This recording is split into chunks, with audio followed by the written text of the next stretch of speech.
Hi, everybody. This is Silvio Canto in Dallas, Texas, on Monday, October the 7th, and welcome to our commentary. I've got my Cowboy shirt on today because the Cowboys had a very late victory last night. Not only did they win at the last minute, but the game was delayed for like an hour, maybe a bit more, because they were having, I guess, lightning in the area, very heavy storms and lightning. So when they do that, obviously for the safety of the fans and the players, they don't play. But this thing started pretty late and got over pretty late, but the Cowboys did win 2017, and it wasn't their greatest game. But look, we'll take a W any way they come. So the Cowboys are 3-2 right now after 5 games. Not bad.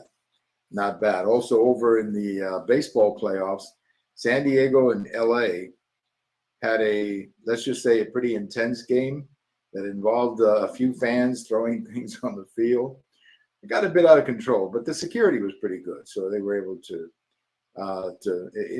squeeze it down as quickly as possible. But fans throwing stuff on the field, especially baseballs, it's a pretty dangerous thing. Over in Philadelphia, they had a really great game that the Phillies won in the bottom of the ninth. So a good start to the baseball playoffs. They're continuing today, of course, with Cleveland and Detroit, and later on Kansas City playing the Yankees. Well, let's talk a little bit, of course, October the 7th, major anniversary of what happened a year ago in Israel. And I think that, just like we remember 9/11, December 7th, always remember days like that. I think this is one that we're going to remember well, October the 7th. And we'll be talking about this anniversary in years to come, simply because of the complete barbaric nature of this terrorist attack. When you kill a bunch of young people at a music festival and you commit all kinds of barbaric crimes, it's just something that a lot of people are going to remember. I was reading a post today, or a tweet today, by Governor Abbott here in Texas, where he listed the names of some of the hostages, American hostages. Now, I don't know if that's all of them, or maybe some who have a connection to Texas, I'm not sure. But still, we have hostages over there a year after. And let's just pray that they're okay. But we don't know that for sure. Hopefully they're okay and they can be released sometime soon. But as time goes by, of course, more and more difficulty that they're going to survive. Let me begin today by talking about rather amazing remarks from Andrea Mitchell. Andrea Mitchell is with NBC, and she was on NBC on Meet the Press. They have that panel, and she was on NBC Meet the Press on Sunday, and she said a couple of things that were just absolutely stunning. First of all, she said that she's hearing from a lot of people, Republicans and Democrats, that Kamala Harris has a real problem with men, that she's losing the male vote in huge numbers. Now, to be fair, most of the time, the Republican wins the male vote. Most of the time, men end up voting Republican. So that in itself is not a big story. But in this case, of course, she's expanding it to include Black men, Hispanic men. And what she's saying, though, the reason for this is that she's saying that a lot of people, a lot of men, I guess in this case, they just don't think that Kamala Harris is a very serious person. Now, I think, even though Andrea Mitchell didn't say that, I have a feeling that a lot of women are also thinking that. A lot of women are saying, this is not a serious person. And if you look at her interviews, there was an interview, I guess, with 60 Minutes. I haven't seen it. I don't know when it's going to air, but I saw a clip of it on the internet where she just looked completely lost. They were talking about the economy. She simply cannot explain her economic position. She always goes back to the same thing, that we're going to take care of the middle class and we're going to make sure that the rich pay their taxes, or their fair share, which is their favorite expression. Well, first of all, this is nonsense. The rich are already paying most of our taxes. I mean, if you look at all these charts that they come out with every year, something like 50% of the population pays 97% of the taxes. So what is she talking about? And it's even bigger than that. The higher up you go, I think the top 20 pay like 70% of the taxes or something. I mean, it's just absolutely insane what she's saying, as if somehow the rich are not paying their fair share. But again, this is a sort of a class envy argument that sometimes Democrats will make to appeal, I guess, to the low-income voter. But it's not really working this year because Trump is doing a lot better.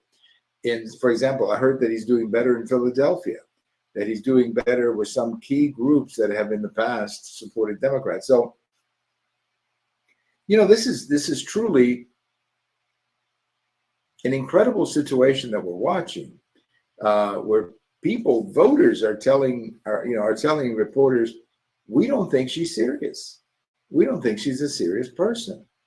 They were asking her about Israel. Does she think that the prime minister of Israel is an ally of the United States? She cannot get herself to say yes. She says, well, I think it's more important that we say that the people of Israel, the people of the United States are friends. Well, that's not what you say when your ally, Israel, is being attacked by one of your enemies, Iran. So there's something about her that projects a certain either a lack of knowledge or a unwillingness to tackle maybe some of the interest groups in her party. I mean, she wants to be president of the United States. She's got to remember something called Nixon to China moment. Nixon to China, of course, was when Richard Nixon went to China. And that became kind of an expression, Nixon to China, when you do something that goes against your political base. Back in 71, 72, when Nixon went to China, a lot of Republicans, a lot of conservatives did not want to see that happen. But Nixon said, hey, I got to look at the bigger picture here. And he did it. And Nixon to China became the expression when a politician does something that his base doesn't agree with. It's called a Nixon to China moment. Well, Kamala Harris needs to do a Nixon to China moment when it comes to Israel, because what she's saying, who she thinks is supporting her, is a very small share of the Democrat Party. Most Democrats support Israel, but yet she continues to pander to small groups who oppose assistance to Israel, or some of these members of the squad. And of course, there is an electoral element of all of this in Michigan, where opposition to Israel is very strong in certain districts. But she's simply not serious, and that's what people are saying over and over and over again. She's not a serious person, and that's if you watched her vice president on Sunday morning at Fox News, she went in for that Fox News Sunday morning program. I mean, this guy just doesn't have a clue. She puts Shannon Bream puts the text of the abortion law on the screen and says, this is what you signed. And instead of saying, yes, that is what I signed, and I stand by that, he starts going off on saying, well, we're doing this because we want to restore Roe v. Wade. Well, this is more than Roe v. Wade, what they signed. But nevertheless, that's what they come back to. Or, of course, they get into the, we got to protect ourselves because Donald Trump is going to sign an abortion ban. Well, no, Donald Trump is not going to sign an abortion ban. They don't have 60 votes to pass that, even if he wanted to. So he's just a very bad candidate. That's all I can tell you. Just a very bad candidate, both of them. And they're not persuasive when they're talking to you. And that's a real problem when you want to be president of the United States. One quick thing, because the Supreme Court is starting their new term today. And of course, the Supreme Court and the US Senate and the presidency go very much in hand. And as of right now, the Republicans look very poised to win the majority in the US Senate.